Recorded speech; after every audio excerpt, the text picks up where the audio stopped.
గారి పోరాటము, కేసీఆర్ గారి జీవితం, ఆయన మీద ఒక సినిమా తీయాలనుకుంటున్నాను నన్ను అడిగిండు. అడిగితే నేను అన్నాను, అది నేను సమాధానం చెప్పలేని ప్రశ్న సార్, నేను సార్ని అడుగుతాను, అడిగి వారి సమాధానం మీకు చెప్తా అని చెప్పిన. సో నేను సార్ దగ్గర పోయి సార్ ఇట్లా ప్రముఖ దర్శకుడు, ఆయన తీస్తా అంటున్నాడు, సినిమా తీస్తా అంటున్నాడు, మరి మీ సమ్మతి కోసం, మీ అనుమతి కోసం అడుగుతున్నాడు అన్న. సార్ ఏమన్నాడంటే, అరే ఇప్పుడే కాళేశ్వరం పూర్తవుతుంది, ఇంకొక సంవత్సరం అయితే అయినాక చేద్దాము, తొందరొద్దు, సంవత్సరంన్నర అయితే అయిపోతుంది, బాగుంటుంది. కాళేశ్వరం అనే ఒక అద్భుతమైన, ఎందుకంటే సాగునీరు లేని తెలంగాణలో గోదావరి నీళ్లు మన బీళ్లకు మళ్ళితే దానికంటే మించిన ఆనందకరమైన దృశ్యం ఏముంటుంది, కాబట్టి కాళేశ్వరం ప్రాజెక్ట్ అయినాక చేద్దామని చెప్పు అన్నాడు. నేను అదే మాట దర్శకుడికి చెప్పిన.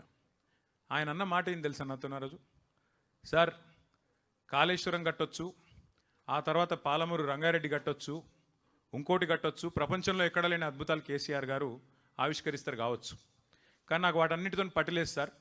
నాకు స్ఫూర్తి ఏంది, ఈ సినిమా తీద్దాం అనుకునేందుకు నాకు ఉత్తేజం ఎక్కడ కలిగింది అంటే, అన్ని ప్రతికూలతలను మొత్తాన్ని ఛేదిస్తూ అల్టిమేట్గా మిషన్ ఇంపాసిబుల్ అనుకున్న తెలంగాణను కేసీఆర్ ఏదైతే సాధించిండో, నా దృష్టిలో జూన్ 2, 2014 అతిపెద్ద విజయం సార్ కేసీఆర్ది.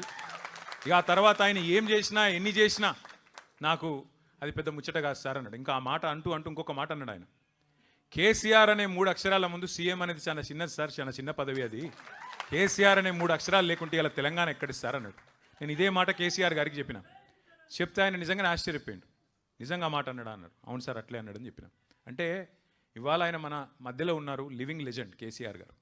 కాబట్టి కొన్ని సందర్భాల్లో మనకు కొన్ని విషయాలు, కొంతమంది వ్యక్తులు, వారు చేసిన పోరాటాలు, వారు చేసిన సాహసాలు మనకు ఆ నిమిషానికి, ఆ రోజుకి, ఆ క్షణంలో అర్థం కాకపోవచ్చు. ఎందుకంటే మనం బండి నడుపుకుంటూ పోయేటప్పుడు వెనకాల రియర్ వ్యూ మిర్రర్ చూస్తే అన్నీ మంచిగానే కనబడతాయి, సాఫ్ కనబడతాయి. ఇవాళ తెలంగాణ సిద్ధించిన 12 ఏళ్ల తర్వాత చాలా అల్కగా ఎవరు పడితే వాళ్ళు నోరే కదా, నరం లేని నాలుకనే కదా అని చెప్పి ఇష్టం వచ్చినట్టు మాట్లాడుతున్నారు. కానీ ఆ రోజు జరిగిన పోరాటం, ఆ రోజు చేసిన త్యాగాలు, ఆ రోజు పడ్డ కష్టం, ఆ రోజు అమరవీరుల బలిదానాలు, ఇవి లేకపోతే ఇవాళ మనకి ఈ ఫ్రీడమ్ ఉండేది కాదు, ఈ స్వాతంత్రం ఉండేది కాదు, తెలంగాణ ఉండేది కాదు అనేది అక్షర సత్యం.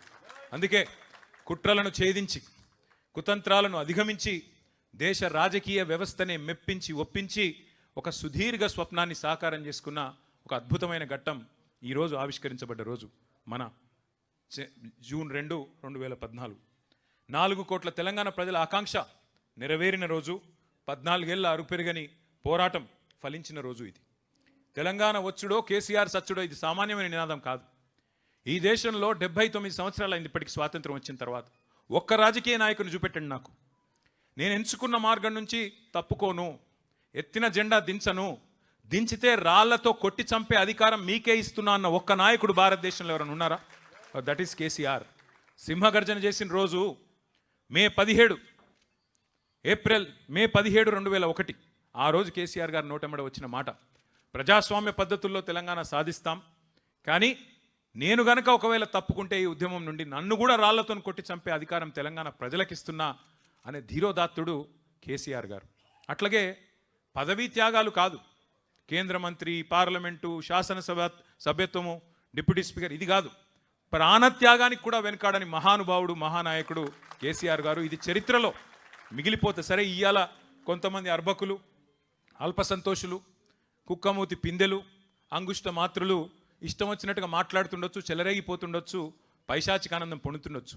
కానీ దేశపతి శ్రీనివాస్ గారు చెప్పినట్టు మరి వాస్తవం, అది అక్షర సత్యం.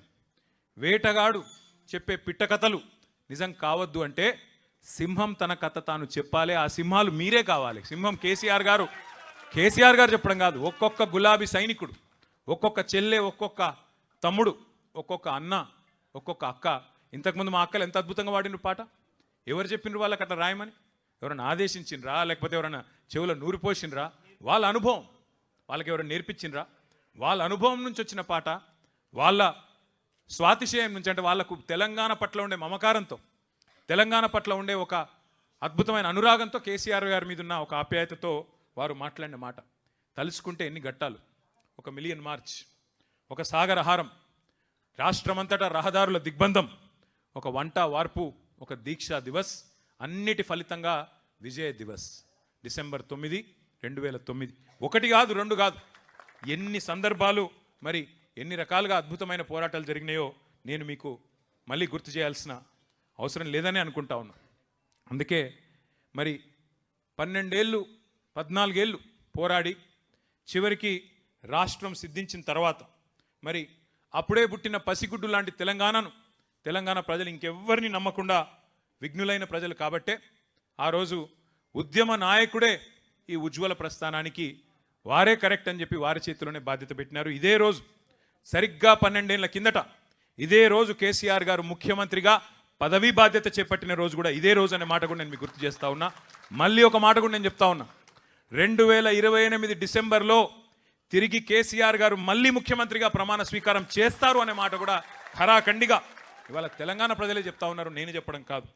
మరి పోరాట యోధుడే పాలకుడైతేనే న్యాయం జరుగుతుందని ప్రజలు విశ్వసించి వారి చేతుల్లో బాధ్యత పెడితే మరి వెంటనే పనిలో పడ్డారు కేసీఆర్ గారు. ఒక పవిత్ర యజ్ఞంలాగా ప్రతి క్షణాన్ని కూడా మరి ఒక యుద్ధంలాగా ఒక టాస్క్ లాగా తీసుకొని సర్వశక్తులు వడ్డి సంక్షోభాల సుడిగుండంలో ఉన్న తెలంగాణను గట్టెక్కించడమే లక్ష్యంగా బృహత్తర కార్యక్రమానికి శ్రీకారం చుట్టినారు. దశాబ్దాలు మనను దహించిన సమస్యలు ఒక్కొక్కటిగా వాటిని పరిష్కారం చేసుకుంటూ వచ్చినారు. ఇప్పుడు చెప్పుకుంటూ పోతే ఒకటి కాదు, రెండు కాదు, నెత్తురు గారిన నేలల్లో సాగునీళ్లు బారించిన కేసీఆర్ గారని ఇప్పుడే దేశపతి గారు చెప్పిన మాట. అట్లాగే బొక్కలు వంగిన నల్లగొండలో ఫ్లోరోసిస్తో బొక్కలు వంగిన నల్లగొండలో మరి బొక్కలు విరిచిన గత పాలకుల దుర్మార్గాల సాక్షిగా మిషన్ భగీరథ చేపట్టి ఇంటింటికి నీళ్ళిచ్చి ఆడబిడ్డల కన్నీళ్లు శాశ్వతంగా తుడిచిన నాయకుడు కేసీఆర్ గారు కాదా అని నేను గుర్తు చేస్తా ఉన్నా. అరకొర సంక్షేమంతో 200 రూపాయల పెన్షన్ ఇచ్చి ఇయ్యనట్టుగా ఉండే ఒక పరిస్థితి నుంచి 2000 రూపాయల పెన్షన్లు ఇచ్చి కడుపు నిండా బువ్వబెట్టి మన పిల్లలకు సన్నబియ్యంతో హాస్టళ్లలో బువ్వబెట్టి 6.5 లక్షల మంది పిల్లలను చదివించుకున్న ఒక విజ్ఞాన తెలంగాణగా మార్చే ప్రయత్నం కేసీఆర్ గారు చేసినారు. అట్లాగే హైదరాబాద్ మినహా 9 జిల్లాలు వెనుకబడ్డ జిల్లాలుగా ఉండేది ఆనాడు, అప్పుడున్న 9 జిల్లాలు. మరి అన్నమో రామచంద్ర అన్న రాష్ట్రాన్ని దేశానికి అన్నపూర్ణగా తీర్చి పంజాబును హర్యానాను తలదన్ని వరిధాన్యం ఉత్పత్తిలో నెంబర్ 1 చేసింది కేసీఆర్ గారి నాయకత్వం కాదా? ఒక్కసారి గుర్తు చేసుకోమని కోరుతా ఉన్నా. ఆనాడు పంకా తిరగది ఎండాకాలం వస్తే ఏ అపార్ట్మెంట్కి పోయినా డీజిల్ గబ్బు, ఏ చిన్న జిరాక్స్ సెంటర్కి పోయినా ఇన్వర్టర్ లేని దుకాణం లేని పరిస్థితి. అట్లాంటి పరిస్థితి నుంచి 24 గంటల కరెంటు ప్రతి వర్గానికి రైతులతో సహా ప్రతి వర్గానికి ఇచ్చిన ఒకే ఒక్క నాయకుడు భారతదేశంలో, ఉచితంగా వ్యవసాయానికి 24 గంటల విద్యుత్ ఇచ్చిన నాయకుడు కేసీఆర్ గారు కాదా? ఒక్కసారి గుర్తు చేసుకోండి. అట్లాగే పరిశ్రమలు తరలిపోతాయనే భయాన్ని తొలగించి పెట్టుబడిదారుల్లో కొండంత విశ్వాసాన్ని నింపి పరిశ్రమలను 3 లక్షల ఉద్యోగాలుంటే హైదరాబాద్లో ఐటీ రంగంలో 10 లక్షలకు చేర్చిన ఘనత కేసీఆర్ గారిది కాదా? కేసీఆర్ నాయకత్వాన్ని కాదా? గుర్తు చేసుకోండి నేను కోరుతా ఉన్నా. మరి నీళ్లు, నిధులు, నియామకాలు ఈ శీర్షికన మన పోరాటం ఏదైతే జరిగిందో దాన్ని ఆలంబనగా చేసుకునే మన పాలన సాగింది. నీళ్లు ప్రతి నీటి బొట్టును వడిసిపట్టి బీళ్లుగా ఉన్న తెలంగాణ పొలాలకు మళ్ళిచ్చింది కేసీఆర్. ఇంటింటికి నల్లాలు పెట్టి ఆ నీటి చుక్కలో మరి మా ఆడబిడ్డల కన్నీళ్లు తుడిచింది కేసీఆర్. అట్లాగే నిధుల విషయంలో మన ప్రాంతంలో ఉత్పత్తి అయ్యే సంపద ఇక్కడే ఖర్చు అవుతుంది అని చెప్పి ఆనాడు నినదించి ఉద్యమం చేసి అల్టిమేట్గా రాష్ట్రం సిద్ధించిన తర్వాత తలసరి ఆదాయంలో కర్ణాటకను, గుజరాత్ను, మహారాష్ట్రను అన్నిటినీ తలదని అగ్రభాగాన భారతదేశంలో నెంబర్ 1 స్టేట్ తలసరి ఆదాయంలో చేసింది కేసీఆర్. అట్లాగే నియామకాల విషయానికి వస్తే ఇవాళ మాట్లాడుతున్న అర్భకులకు నేను చెప్పదలుచుకున్నా, 10 ఏళ్లలో 1,65,000 ఉద్యోగాల భర్తీతో పాటు 2.32 లక్షల ఉద్యోగాల భర్తీకి రంగం సిద్ధం చేసిండు కేసీఆర్. భారతదేశంలో ఎక్కడ ఇంత పెద్ద ఎత్తున మరి ఆనాడు నియామకాలు జరగలేదు. అట్లాగే ఒక వర్గం కాదు, సబ్బండ వర్గాలు బీసీ, ఎస్సీ, ఎస్టీ, మైనారిటీ, అగ్రవర్ణాల్లో ఉండే పేదలు అందరి జీవితాల్లో వెలుగులు నింపే ప్రయత్నం చేసింది కేసీఆర్. ఆసరా పెన్షన్ల నుంచి అమ్మఒడి దాకా సంక్షేమంలో ఒక మానవీయ కోణాన్ని, మానవతకు మారు పేరుగా కేసీఆర్ గారిని పరిచయం చేసింది ఆ 10 ఏళ్ల పాలన. ఒకటి కాదు, రెండు కాదు చెప్తే కళ్యాణ లక్ష్మి, కేసీఆర్ కిట్లు, వినూత్న పథకాలు, మాతా శిశుమరణాలను తగ్గించిన పథకాలు, మానవీయమైన ఆలోచనలు, వృద్ధులకు కంటి చూపు ఉండదని ఆలోచన చేసి కంటి వెలుగు లాంటి పథకం పెట్టిన మహానుభావుడు భారతదేశంలో ఉన్నారా? ఆలోచించమని చెప్పి నేను కోరుతా ఉన్నా. ఒకటి కాదు, రెండు కాదు, విప్లవాత్మకమైన కార్యక్రమాలు. రైతు బంధు అనేది ఒక విప్లవం. అది సాధారణ అల్లాటప్ప నాయకులతోని జరిగే నిర్ణయం కాదు. రిబ్బన్లు కట్ చేసేందుకు జేబుల కత్తెరలు పెట్టుకొని తిరిగే నాయకులకు అర్థమయ్యే పథకం కాదది. రైతు బంధు ఒక దమ్మున్న ధీరోదాత్తుడైన నాయకుడు 73,000 కోట్ల రూపాయలు రైతుకు పెట్టుబడి సహాయం ఇచ్చిన మొట్టమొదటి నాయకుడు భారతదేశ స్వాతంత్ర అనంతరం కేసీఆర్. భూమి శిస్తును రద్దు చేసి, నీటి తీరువాను రద్దు చేసి, పేదవాడికి ముఖ్యంగా తెలంగాణ రైతుకు వెన్నుముకగా నిటారుగా నిలబడే విధంగా వారికి వెన్నుముకనాగా అండగా నిలబడ్డది, చేతిలో కర్రలాగా ఆసరాగా నిలబడ్డది కేసీఆర్. అట్లాంటి కేసీఆర్ గారిని సరే రకరకాలుగా బదనాం చేసి, ఇష్టం వచ్చిన చిల్లర ప్రచారాలు చేసి, ఇష్టం వచ్చిన తీరులో విష ప్రచారాలు చేసి, రకరకాల చండాలపు మాటలు మాట్లాడి, ఆయన ఒక 150 గదులుండ ఒక భవనం కట్టుకున్నాడు, బంగారు భవనం కట్టుకున్నాడు, అందులో బంగారు కమోడులు ఉన్నాయి అని చెప్పి చిల్లరమల్లర మాటలు మాట్లాడి ప్రజల నెత్తి నిండా మరి ఇదిగో పులి అంటే అదిగో తోక అనే ప్రపంచం మనది, ఏంది అనేది కూడా ఆలోచన లేకుండా మరి నెత్తి నిండా ఇట్లాంటి అబద్ధాలతో, యూట్యూబ్ ప్రచారాలతో విషం నింపి, అబద్ధాలు చెప్పి, చివరికి అవే అబద్ధాలను డిక్లరేషన్ల రూపంలో, అవే అబద్ధాలను 420 హామీల రూపంలో అడ్డమైన మాటలన్నీ చెప్పి చివరికి మరి గద్దెనెక్కింది కాంగ్రెస్ పార్టీ, కాంగ్రెస్ ప్రభుత్వం. అబద్ధాలు, అభూత కల్పనలు, విష ప్రచారాలతో తెలంగాణ రాజకీయాలను కలుషితం చేసింది కాంగ్రెస్ పార్టీ. దేశమంతా వదిలించుకున్న దరిద్రం కాంగ్రెస్. ఆ దరిద్రాన్ని తెచ్చి తిరిగి ఈ విష ప్రచారాల వల్ల నెత్తిన రుద్దుకున్నారు పాపం అమాయకులైన మన సోదరులు సోదరిమణులు. కానీ ఒకటి మాత్రం గుర్తుపెట్టుకోండి, 14లో మనం ఒంటరిగానే గెలిచినాం, 18లో ఒంటరిగానే గెలిచినాం, 23లో ఓటమి పాలైన స్వల్ప తేడాతో. ఆడికి 3వ వంతు సీట్లు మనకే వచ్చినాయి, 39 సీట్లు వచ్చినాయి, 37% ఓట్లు వచ్చినాయి. కాంగ్రెస్ ఇన్ని ప్రచారాలు చేస్తే కూడా వాళ్ళు గెలిచింది 1.8% తేడాతో మాత్రమే. రాష్ట్ర వ్యాప్తంగా చూస్తే 4 లక్షల ఓట్ల తేడాతో మాత్రమే. అంటే 3వసారి కూడా కేసీఆర్ గారు గెలిచే పరిస్థితి ఉండే. కానీ ఈ విష ప్రచారాల వల్ల మనం కూడా కొంత నిర్లిప్తంగా ఉండడం వల్లనే వారు ఆనాడు ఓటమి పాలయ్యారు. సరే, దానికేం బాధ లేదు. అధికారం ఎవరికి శాశ్వతం కాదు. అది మనం అధికారంలో ఉన్నప్పుడే చెప్పిన మాట. గెలిస్తే పొంగిపోయేది లేదు, ఓడిపోతే కుంగిపోయేది లేదు. ఇది కేసీఆర్ గారు మాకు ఎప్పుడు చెప్పే మాట. కానీ ఇవాళ బాధ ఎక్కడ అనిపిస్తున్నది అంటే, అడ్డదారిలో అధికారంలోకి వచ్చిన అడ్డగాడిద కాంగ్రెస్ ఇవాళ తెలంగాణను మళ్ళీ ఒక 25 ఏళ్ళు వెనుకకు నెట్టే పరిస్థితి తీసుకొని వచ్చింది రేవంత్ రెడ్డి నాయకత్వంలో. గ్యారంటీల గారడీలతోని గద్దెనెక్కిన రేవంత్ రెడ్డి ఇవాళ వడ్డిచ్చిన విస్తర్ లాంటి రాష్ట్రాన్ని కుక్కలు చింపిన ఇస్తారు చేస్తూ ఉన్నాడు. వడ్డిచ్చిన విస్తర్లాగా పెట్టిన పొయ్యి కట్టిన ఇల్లు అన్నట్టు ఆయన చేతిలో పెడితే పంచభక్ష పరమాణాలతో ఇవాళ పూర్తి స్థాయిలో కుక్కలు చంపిన విస్తారులాగా తయారు చేస్తూ ఉన్నాడనే బాధ కలుగుతూ ఉన్నది. ఈ 30 నెలల్లో సరిగ్గా ప్రభుత్వానికి కూడా 50% టైం అయిపోయింది ఈ రోజుతో రేపటితో.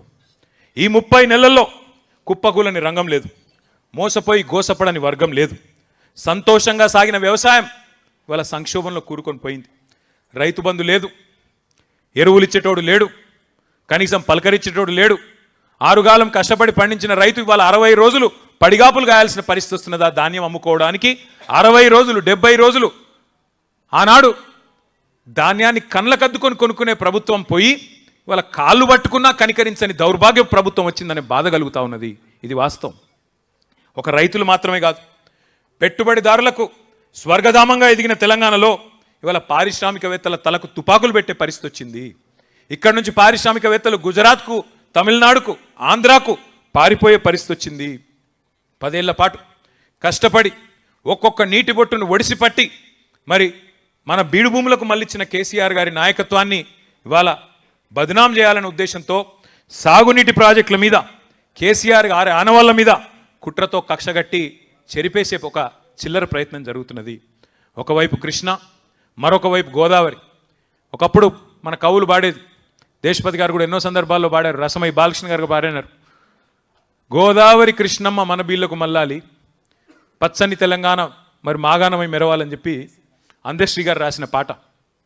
ఆ పరిస్థితి నుంచి మళ్ళీ ఒకసారి ఇవాళ ధీమాగా బతికిన రైతును సంక్షోభంలోకి నెట్టే విధంగా గోదావరి కృష్ణా జలాలను కూడా గురువు గారికి సంతర్పణ చేసే కార్యక్రమం చేస్తున్నాడు రేవంత్ రెడ్డి గారు. గురువు గారికి గురుదక్షిణగా ఇచ్చుకునే ఒక దౌర్భాగ్య పరిస్థితి తీసుకొచ్చినాడు తెలంగాణ రాష్ట్రం వచ్చిన తర్వాత. కానీ నేను ఇందాక చెప్పినట్టు 50% టైం అయిపోయింది దరిద్రానికి.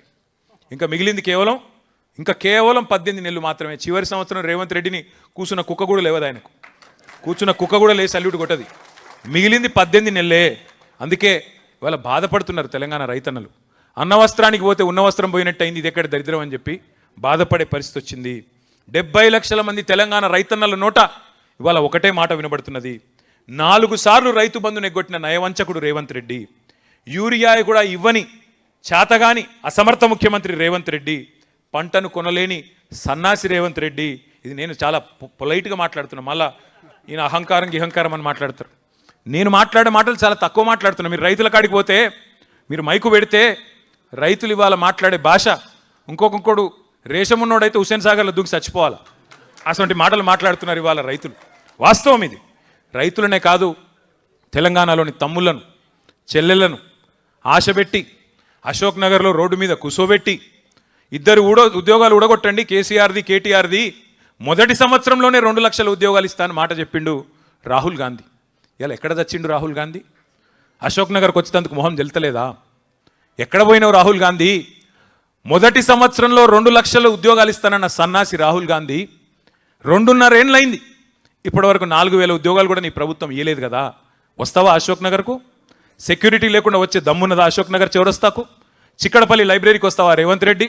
ఇప్పుడు ఎట్లా అయిపోయిందంటే చిక్కడపల్లి లైబ్రరీకి వస్తలేడు రేవంత్ రెడ్డి, చిక్కడు దొరకడన్నట్టు తప్పించుకొని తిరుగుతూ ఉన్నాడు సందులలో వాడి.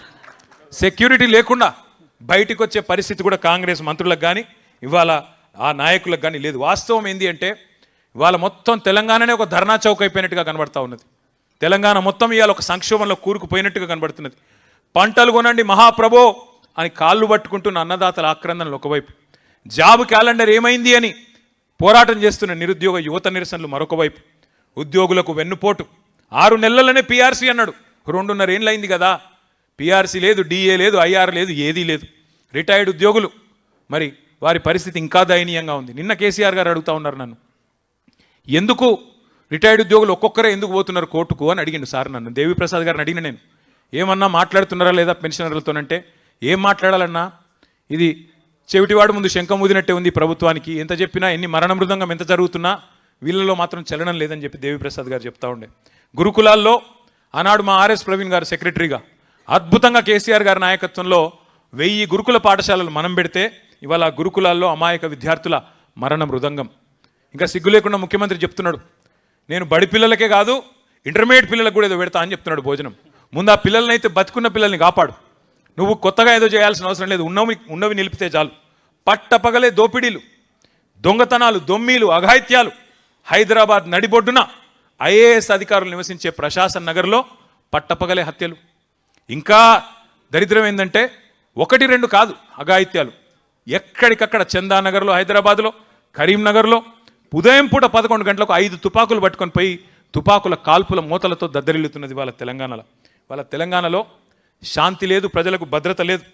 10 ఏళ్ళు పరుగులు పెట్టిన ఆర్థిక రంగం ఇలా కుదేలైపోయే పరిస్థితి. ఒక్క ఇటుక కూడా పేర్చలేదు రేవంత్ రెడ్డి గారు. ఒక్క ఇటుక పేర్చకుండా ఇవాళ 4 లక్షల కోట్ల అప్పును నెత్తి మీద రుద్దిండు రేవంత్ రెడ్డి. ఒక్క కాలువ దవ్వింది లేదు, ఒక్క చెరువు కట్టింది లేదు, ఒక్క ఇటుక పెట్టింది లేదు, కనీసం పెన్షన్లు ఇచ్చింది లేదు, పోనీ రైతు బంధు వేసింది కూడా లేదు. ఏం చేసినవయ్యా 4 లక్షల కోట్లు అంటే?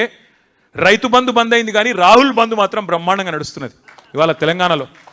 టింగుమని రాహుల్ గాంధీ ఖాతా మాత్రం మారుమోగుతున్నది కానీ తెలంగాణ రైతుల ఖాతాల్లో మాత్రం డబ్బులు పడతలేవు. ఇది వాస్తవం. ఇక నేను చెప్పాలంటే చాలా ఉన్నాయి కానీ ఒకటి మాత్రం పక్కా, ఇవాళ తెలంగాణ ముక్త కంఠంతో కోరుతున్నది ఒకటే, కాంగ్రెస్ పోవాలే, కేసీఆర్ తిరిగి రావాలే. అందుకే మిత్రులందరితో కూడా నా ప్రార్థన ఒకటే, మనం అధికారం కోసం కాదు మన పోరాటం. అధికారం యాదృచ్ఛికంగా వస్తే వస్తుంది, రాకపోతే రాదు, దాని గురించి బాధ లేదు. అధికారం కోసం ఇవాళ ఆరాటం ఏమీ లేదు. కానీ తెలంగాణ కష్టపడి సాధించిన తెలంగాణ, పదవీ త్యాగాలతో పాటు ప్రాణత్యాగాలతో సాధించిన తెలంగాణ ఇవాళ భ్రష్టులు పాలిస్తుంటే, ముష్కరుల పాలవుతుంటే, ఆ తెలంగాణ తల్లి నెత్తిన కిరీటాన్ని ఎత్తుకొని పోతుంటే, తెలంగాణ తల్లి నడుముకున్న వడ్డానాన్ని దొంగతనం చేసుకొని పోతుంటే చూస్తా ఊరుకోవడం తెలంగాణలో పుట్టిన ఏ తమ్ముడికి, ఏ చెల్లెకి ఇది మంచిది కాదు. అందుకే అందరం ముక్త కంఠంతో ప్రతిజ్ఞ చేద్దాం, ముక్త కంఠంతో పునరంకితం అవుదాం. దయచేసి ఎవరు కూడా పోవద్దు. ప్రతిజ్ఞ చేసిన తర్వాతనే ఇక్కడ నుంచి కదలాలి. ప్రతిజ్ఞ చేసి పునరంకితం అవుతామని చెప్పి అందరం కూడా డెడికేటెడ్గా ముందుకు పోవాల్సిన అవసరం ఉన్నది. ఇప్పుడు నేను ఆ ప్రతిజ్ఞ చదువుతాను. దయచేసి మీరందరూ కూడా లేచి కుడి చేయి ముందుకు జాపి, కుడి చేయి మీరు ముందర కూర్చున్న వాళ్ళు కూర్చోండి, ముందర కూర్చున్న వాళ్ళు మాత్రం కూర్చోండి. ఇక్కడ వాళ్ళకి అడ్డం కెమెరాలకు అడ్డంగా ఉండకండి, మిగతా వాళ్ళు కూర్చోండి. కుడి చేయి ముందుకు జాపి, దయచేసి కుడి చేయి ముందుకు జాపి నేను చదువుతాను. మీరు దయచేసి మీరు కూడా వెంటనే మీరు కూడా చేయాలని చెప్పి ప్రార్థన. సుసంపన్నమైన ప్రకృతి సంపద, మహోజ్వల చరిత్ర కలిగిన ఈ పవిత్ర తెలంగాణ నేలపై జన్మించినందుకు నేను ఎంతో గర్విస్తున్నాను. కేసీఆర్ గారి నాయకత్వంలో ఎందరో అమరవీరుల త్యాగాలతో సాధించుకున్న తెలంగాణ దశాబ్ద కాలంలోనే సమగ్ర అభివృద్ధి సంక్షేమాలతో సస్యశ్యామలంగా వర్ధిల్లింది. నా తెలంగాణ రాష్ట్రాన్ని నేను గుండెల్లో పెట్టి కాపాడుకుంటాను. కానీ నేడు అబద్ధపు హామీలతో అధికారంలోకి వచ్చిన నయవంచక పాలనలో మన రైతాంగం, అన్ని వర్గాల ప్రజలు కష్టాల పాలైనారు. తెలంగాణ వ్యతిరేక శక్తుల కుట్రల వల్ల మన అస్తిత్వానికి, ఆత్మగౌరవానికి ముప్పు పొంచి ఉన్నది. ఈ విపత్కర పరిస్థితుల్లో తెలంగాణ అస్తిత్వ రక్షణే నా ప్రథమ కర్తవ్యంగా భావిస్తూ మరో ప్రజా పోరాటానికి నన్ను నేను పునరంకితం చేసుకుంటున్నాను. తెలంగాణ తల్లి సాక్షిగా, భారత రాజ్యాంగ నిర్మాత బాబాసాహెబ్ అంబేద్కర్ సాక్షిగా, తెలంగాణ అమరవీరుల సాక్షిగా, గౌరవనీయులు కేసీఆర్ గారి నాయకత్వంలో తెలంగాణ వ్యతిరేకుల కుట్రలను ఛేదిద్దాం, మన తెలంగాణను రక్షించుకుందాం అనే నినాదంతో నిరంతరం ఉద్యమిస్తానని మనస వాచ కర్మన ప్రతిజ్ఞ చేస్తున్నాను. జై హింద్, జై తెలంగాణ, జై కేసీఆర్. Thank you. అందరు మిత్రులందరికీ ధన్యవాదాలు. నాకు సిరిసిల్ల వెళ్ళేది ఉన్నది, అక్కడ కూడా ఆవిర్భావ దినోత్సవం సందర్భంగా కార్యక్రమాలు ఉన్నాయి. కాబట్టి దయచేసి నాకు పర్మిషన్ ఇవ్వాల్సిందిగా కోరుతూ ఈరోజు ఈ కార్యక్రమాన్ని అద్భుతంగా నిర్వహించిన మా సోదరుడు, కవి, గాయకులు, శాసన మండలి సభ్యులు దేశపతి శ్రీనివాస్ గారికి హృదయపూర్వకంగా గట్టిగా చప్పట్లతో అభినందనలు చెప్పాలని కోరుతూ అందరికీ స్నాక్స్ కూడా ఏర్పాటు చేశారు.